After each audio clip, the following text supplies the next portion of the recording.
Olá, se você pensa que um cartório é só um lugar de papelada e carimbo, se prepare, porque a realidade hoje é bem diferente. O cartório moderno se tornou uma peça-chave na segurança financeira do país, na proteção dos nossos dados e até no combate à corrupção.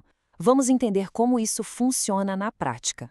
Para a gente organizar as ideias, nossa análise vai ter 5 etapas. Primeiro, a gente vai entender o que é, afinal, esse tal de compliance. Depois, vamos explorar os 3 grandes pilares dos cartórios hoje: o papel deles como sentinelas financeiras, o desafio da privacidade de dados e a busca por integridade. E, por fim, vamos amarrar tudo isso, mostrando como esse equilíbrio funciona no dia a dia.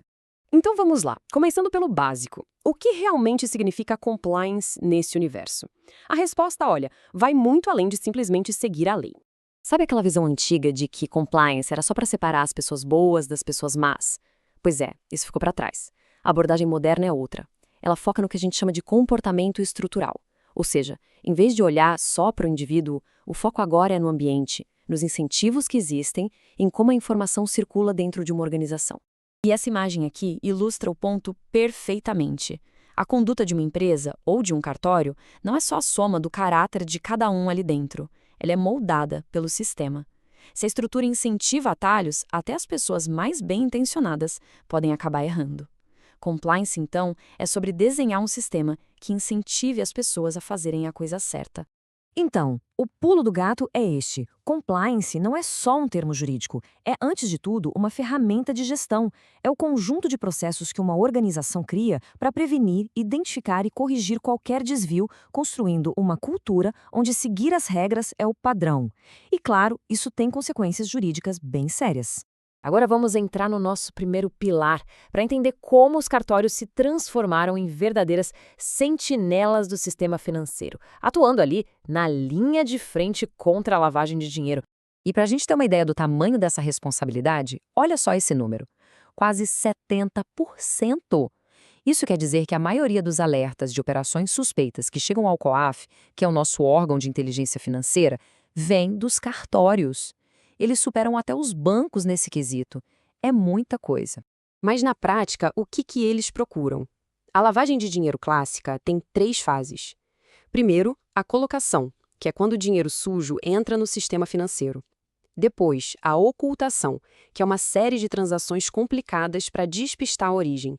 E, por fim, a integração, quando o dinheiro volta para a economia com aparência de legal. O cartório é fundamental para pegar sinais em todas essas etapas. No dia a dia, isso se traduz em ficar de olho em sinais bem concretos. Por exemplo, o mesmo imóvel que é vendido várias vezes num curto espaço de tempo? Um valor declarado na escritura muito, mas muito abaixo do valor de mercado? Doações de imóveis caríssimos para pessoas que não têm nenhuma relação familiar? Ou quando é difícil saber quem é o verdadeiro dono por trás de uma transação? Tudo isso acende um sinal de alerta. E é importante dizer, essa vigilância toda não é opcional, não. A Lei de Lavagem de Dinheiro e o provimento 149 do Conselho Nacional de Justiça deixam bem claro: os cartórios são obrigados a comunicar qualquer suspeita ao COAF em até 24 horas. É uma linha direta e uma responsabilidade gigantesca. Bom, agora a gente vai para o segundo pilar e mergulha em um dos maiores desafios da nossa era digital: o dilema da privacidade.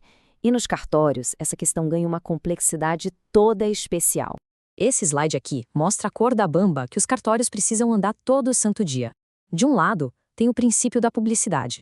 Os registros são públicos para garantir a segurança jurídica de todo mundo. Mas do outro lado, tem a Lei Geral de Proteção de Dados, a LGPD, que diz que a nossa privacidade é um direito fundamental. Como equilibrar essas duas coisas? Para ajudar a navegar nesse mar de incertezas, existe uma regra específica, o provimento 134 do CNJ. Ele, basicamente, traduz a LGPD para a realidade dos cartórios, dando as diretrizes de como encontrar esse equilíbrio tão delicado entre ser transparente e proteger os dados das pessoas.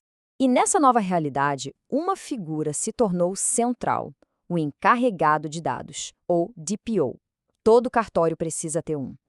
Essa pessoa é, na prática, a guardiã da privacidade. É ela que faz a ponte entre o cidadão, o cartório e a Autoridade Nacional de Proteção de Dados, garantindo que os direitos de todo mundo sejam respeitados. E isso nos leva direto para o nosso terceiro e último pilar, a integridade. Aqui, O foco são as regras internas que garantem que o sistema seja de fato digno da nossa confiança. E a integridade se constrói com regras bem claras, preto no branco. Essa tabela, com exemplos do Rio de Janeiro, mostra isso. É proibido dar desconto ou cobrar a mais do que está na tabela oficial. O dinheiro do tabelião não pode se misturar com o dinheiro do cartório.